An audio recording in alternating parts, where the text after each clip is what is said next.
పరిశుద్ధుడైన తండ్రి, ప్రేమాస్వరూపుడైన మా యేసు ప్రభా, ఈ ఉదయకాలమునైనా నిన్న హృదయంతో నిన్ను స్తుతిస్తూ ఉన్నా.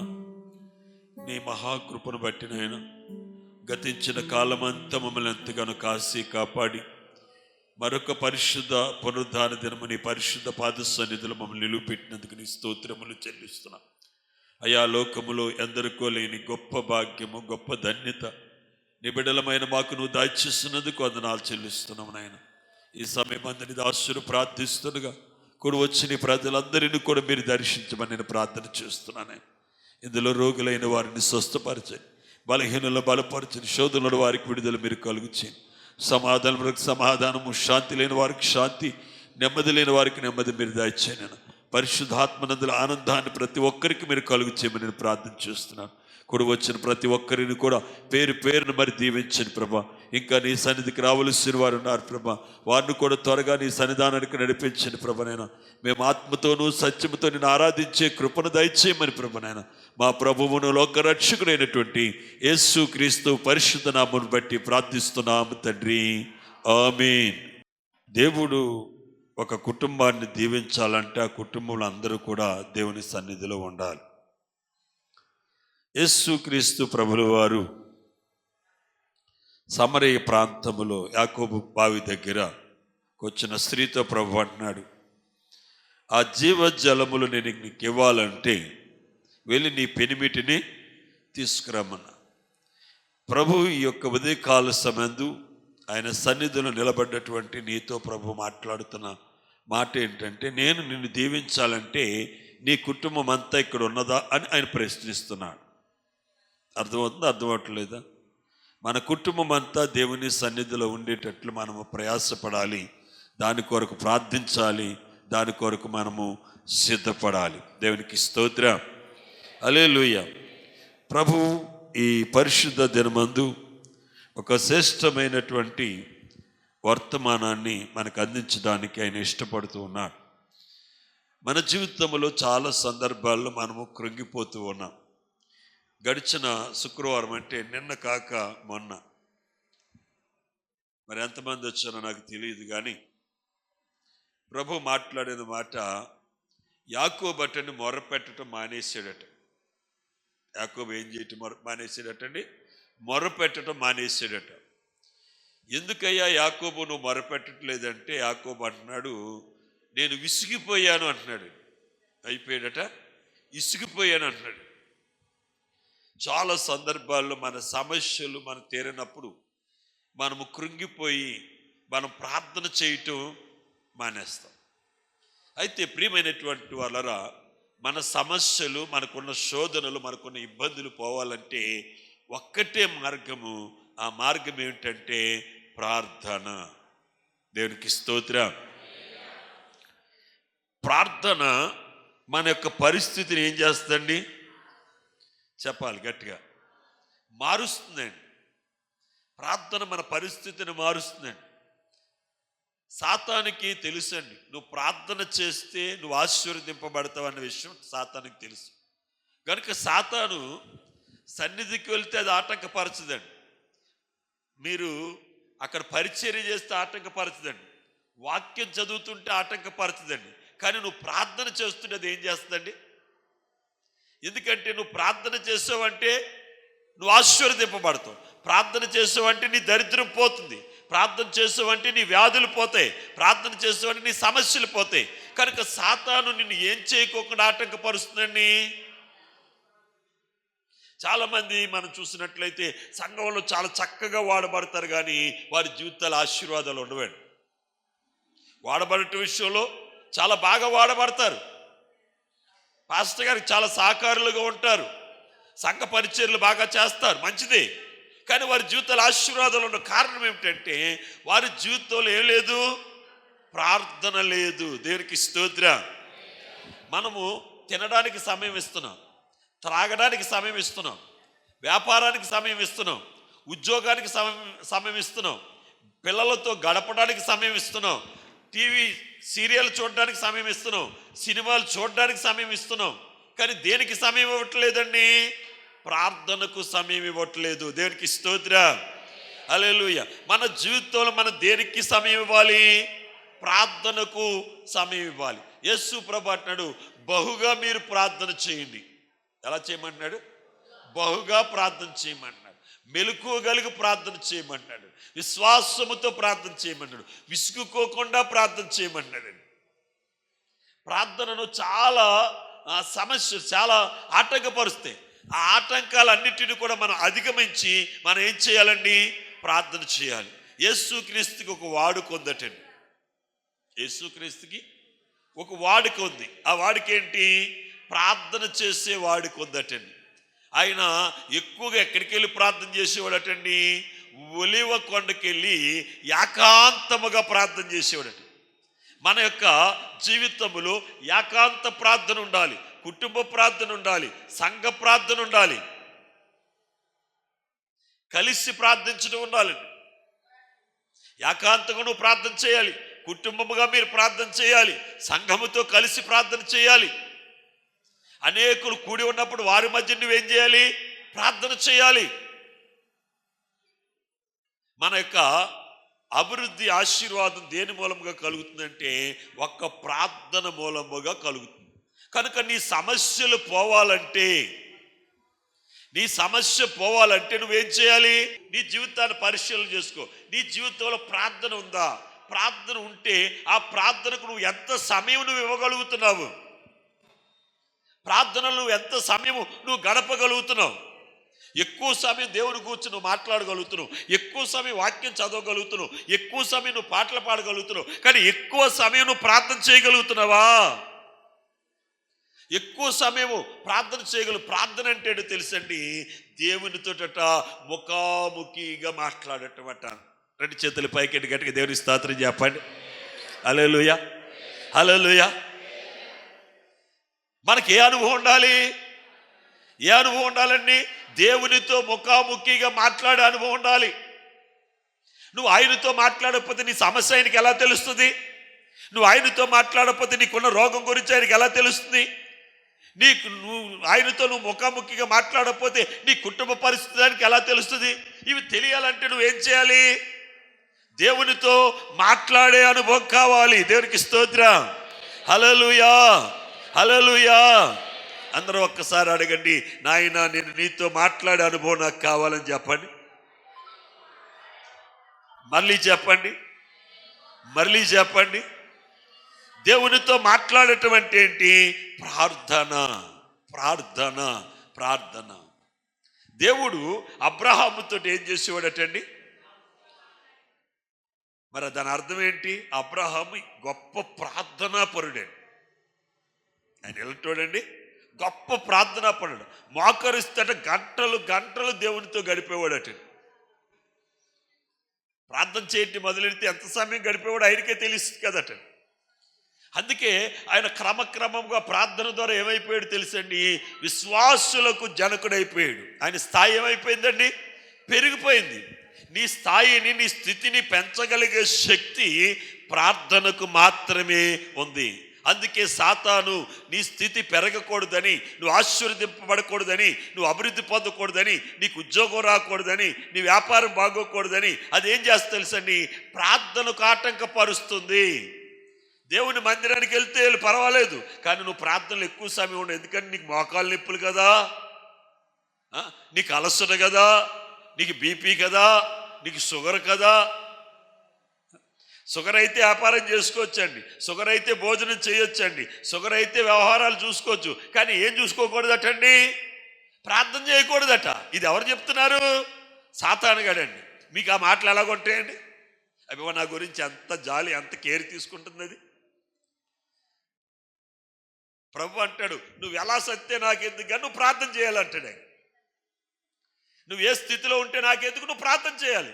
అప్పుడే నీ స్థితిని నేను మార్చగలను, అప్పుడే నీ బ్రతుకుని నేను మార్చగలను. నీ బ్రతుకుని, నీ స్థితిని నేను మార్చాలంటే నువ్వు చేయవలసిందేంటి? ప్రార్థన, ప్రార్థన, ప్రార్థన. నీ సమస్యలు పోవాలంటే నువ్వు చేయవలసింది ఏంటండి? ప్రార్థన. ఒకసారి ఒక రాజు గారికి ఒక సమస్య వచ్చిందండి. ఏమొచ్చింది? సమస్య వచ్చిందండి. సమస్య వచ్చినప్పుడు ఆ రాజ్యంలో ఉన్నటువంటి సైన్యం అంతా కూడా రాజుగారి దగ్గరికి వచ్చాయా, ఒక పెద్ద సమస్య మనకు వచ్చింది. ఆ సమస్య ఏంటంటే అమోరీయులు, హిత్తీయులు, పెరిజ్జీయులు, మోయాబీలు వీళ్ళందరూ కలిసి మనల్ని చుట్టుముట్టేశారయ్యా. వారు యుద్ధం ప్రకటించి యుద్ధ మైదానంలోకి వచ్చి కాలు దూతున్నారు వాళ్ళు. అయితే వారు సైన్యం ఎదుట మన సైన్యం చాలా చిన్నది. వారి ఎదుట మన సైన్యం ఏంటి? చాలా చిన్నది. వారి దగ్గర ఉన్నటువంటి ఆ ఆయుధాలు లాంటి ఆయుధాలు మన దగ్గర లేవు. మనకంటే బలమైనటువంటి ఆయుధాలు కలిగినటువంటి వారు కనుక వారిని జయించడం మన వల్ల అవ్వదు అని చెప్పినప్పుడు ఈ మహారాజు గారు వారితో అన్నాడు, మీరందరూ యాజకులు సమకూర్చి మందిరానికి వెళ్ళి ఏం చేయమన్నాడండి? ప్రార్థన చేయమన్నాడు. ఏం చేయమన్నాడు? ప్రార్థన చేయమన్నాడండి. ఈయన కూడా ఏం చేశాడంటే మోకరించి తన బట్టలన్నీ ఓడ తీసేసుకుని గోని పట్టు కట్టుకుని మోకరించి, నాయనా మాకున్న సమస్య నీకు తెలుసు, మా ఎదుట ఒక పర్వతంలాగా సమస్య ఉంది. ఆ పర్వతం ఎదుట మేము నిలబడితే కనబడం. ఆ పర్వతం, మా సమస్య ఏమో పర్వతంలాగా ఉంది, మేము ఎలాగున్నాం? చాలా చిన్నగా ఉన్నాం. సమస్య పెద్దది, సామర్థ్యం తక్కువ. సమస్య చూస్తే ఎవరెస్ట్ శిఖరం అంత కనబడుతుందండి. సామర్థ్యం చూస్తే ఏం కనబడుతుందండి? ఏమీ లేదండి, జీరో. కనుక ఇప్పుడు మాకు ఏం చేయాలో తోచట్లేదు. ఏం చేసినా మాకు జయం రాదు, ఏం చేసినా మేము విజయాన్ని పొందలేము. కనుక మాకేం చేయాలో తోచట్లేదు, ఏం చేయాలో తెలియట్లేదు. మాకు నీవే దిక్కు. దేవునికి స్తోత్రం. ఎప్పుడైనా నీకు సమస్య వచ్చినప్పుడు, ఎప్పుడైనా నీకు బాధ వచ్చినప్పుడు, ఎప్పుడైనా నీకు కష్టం వచ్చినప్పుడు, ప్రభువా నాకు నీవే దిక్కని నువ్వు ప్రార్థన చేసావా? నీ బిడ్డ పెళ్లి చేయాలనుకున్నప్పుడు నాయన నాకు నీవే దిక్కని నువ్వు ప్రార్థన చేసావా?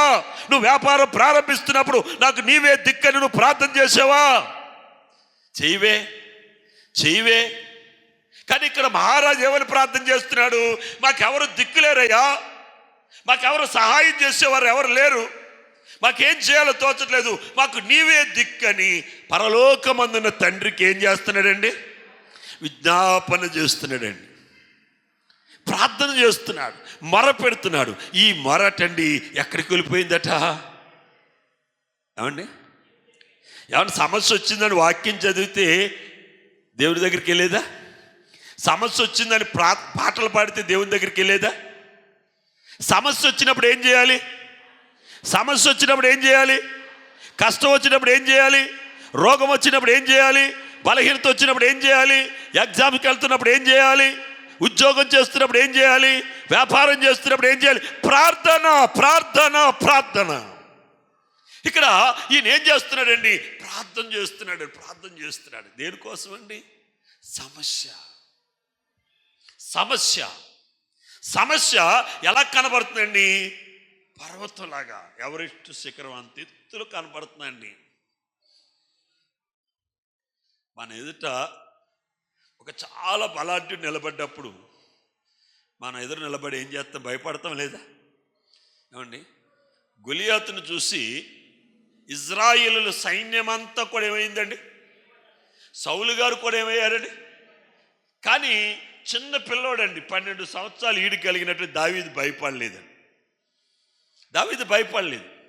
ఎందుకంటే దావీదు జీవితంలో దావీదుకున్న అనుభవం ఏంటంటే దేవునితో మాట్లాడే అనుభవం దావీదుకు ఉందండి. ఇప్పుడు మనం ఆయనతో మాట్లాడితేనే కదా ఆయన స్వభావం మనకు తెలుస్తుంది. ఏమండి, మీ స్వభావం నాకు ఎలా తెలుస్తుంది?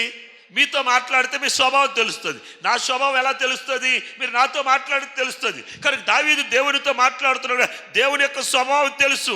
దేవుని స్వభావాన్ని చూశాడు కాబట్టి ఇక్కడ గొలియాతు కంటే దేవుని సామర్థ్యము, శక్తి ఎక్కువ అన్న విషయం వారికి తెలుసండి, దావీదు తెలుసు. కనుక దావీదు ఏమవ్వట్లేదు? భయపడట్లేదండి. సౌలు భయపడుతున్నాడు కానీ దావీదు భయపడట్లేదు. ఎందుకంటే సౌలుకి దేవునితో మాట్లాడే అనుభవం లేదు, ప్రార్థనా జీవితం లేదు. దావీదుకి ప్రార్థనా జీవితం ఉందండి కనుక అతను భయపడట్లేదు. గొలియాతు నిలబడ్డప్పుడు గొలియాతును చూసి వనకట్లేదండి. గొలియాతుతో ధైర్యంగా మాట్లాడుతున్నాడు. ఏమయ్యా దావీదు, నీకు ఈ ధైర్యం ఎక్కడదయ్యా అని అడిగితే దావీదు అంటాడు, నా దేవుని బట్టి అయ్యా, నా ప్రభువుని బట్టే ధైర్యం. ఎందుకంటే నా పక్షాన ఉన్నవాడు ఈ గొలియాతు కంటే గొప్పవాడు. దేవునికి స్తోత్రం, హల్లెలూయా. ప్రియమైనటువంటి వారలారా, మీరు నమ్ముతారా?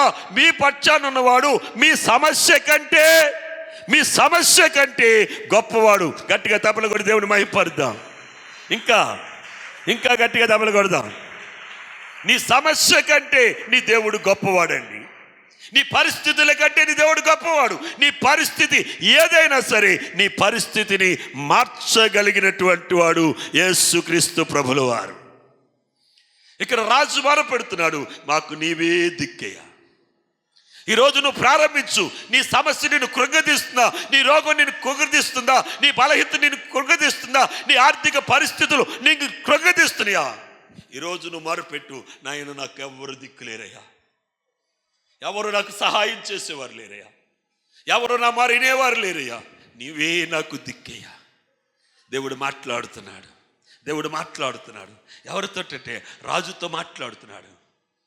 రాజా, నువ్వు భయపడొద్దు, ధైర్యం కలుగుండు. మీ దగ్గర ఉన్నటువంటి ఆయుధాల వల్ల కానీ, మీ ఫిజికల్గా ఉన్నటువంటి మీ బలం అంటే మీ శక్తితో కానీ ఇక్కడ పని లేదు. మీరు అస్సలు ఏమి శ్రమ పడక్కర్లేదు. ఓరకన నిలిచి యెహోవా మహిమను మీరు చూడండి. దేవునికి స్తోత్రం, హల్లెలూయా. నువ్వు ప్రార్థన చేస్తే నువ్వేం చూడగలుగుతావు? దేవుని మహిమను నువ్వు చూడగలుగుతావు. దేవునితో మాట్లాడే అనుభవం నీకుంటే నువ్వు దేవుని మహిమను చూడగలుగుతావు. మార్తా మరియలకు దేవునితో మాట్లాడే అనుభవం ఉన్నది కాబట్టి దేవుని మహిమను చూశారు. చనిపోయి 4 దినాలు సమాధిలో ఉన్నటువంటి తమ యొక్క సహోదరుడు ఎలాగయ్యాడండి? బ్రతికి బయటకు వచ్చాడు. దేవునికి స్తోత్రం కలుగునుగాక, హల్లెలూయా, హల్లెలూయా. ప్రియ దైవ జనాంగమా, దైవ సన్నిధిలో నువ్వు ఈరోజు దేవుని మహిమను నీ జీవితంలో నువ్వు చూడాలి. దేవుని మహిమను నువ్వు నీ జీవితంలో అనుభవించాలంటే దానికి ఒకే మార్గము, ప్రార్థన. ఇక్కడ దేవుడు యెహోషువతో మాట్లాడుతున్నాడు. రాజా, నువ్వు ధైర్యంగా ఉండు, ఊరక నిలవండి, ఊరక నిలిచి చూడండి అని వారితో ప్రభు సెలవిచ్చాడండి. ఆ మాట అన్నాడు. రాజు సైన్యంతో చెప్తున్నాడు, మీరందరూ కూడా ధైర్యంగా ఉండండి, మీరందరూ భయపడొద్దు. మీరందరూ సమస్యను చూసి భయపడుతున్నారేమో, ఈ యొక్క సమస్యను చూసి మీరు అధైర్యపడుతున్నారేమో, అధైర్యపడవద్దు. ఎందుకంటే యుద్ధం ఎవరు చేస్తారు? గట్టిగా చెప్పాలి మాట. ఎవరు చేస్తారమ్మ యుద్ధం? యెహోవాయే యుద్ధం చేస్తాడండి. ఇప్పుడు యుద్ధం యెహోవా చేసాడు. ఎలా చేశాడో చూడండి. 2 దినవృత్తాంతములు 20వ అధ్యాయము, 2 దినవృత్తాంతములు 20వ అధ్యాయము 24వ వచనాన్ని చదవండి. చూడండి, ఒకటి దాని పై వచనంలో కూడా కింద భాగాన్ని చదవండి. తమలో ఒకరినొకరు 23వ వచనం నుంచి కూడా చదవండి. 23వ వచనం పూర్తిగా చదవండి. అమోనీయులను, మోయాబీయులను,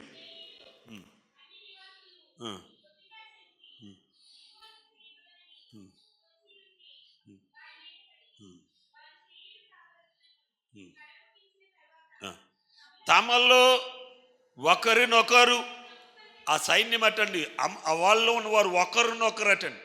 యుద్ధం లేదు, ఇజ్రాయిల్ సైన్యం చేయలేదండి. యుద్ధం యెహోషువపాత్ చేయలేదండి. 4 దేశాల నుండి వచ్చారండి సైన్యం. ఎన్ని దేశాలు? 4 దేశాల నుంచి వచ్చారు. ఎవరి మీదకి వచ్చారు?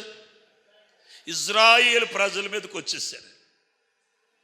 ఇజ్రాయిల్ దగ్గర కొంచెమైనా శక్తి ఉందంటే లేదండి, వాళ్ళని ఎదిరించే శక్తి. కానీ వారు ఏం చేశారు? ప్రార్థన చేశారండి. ఏం చేశారు చెప్పండి? ప్రార్థన.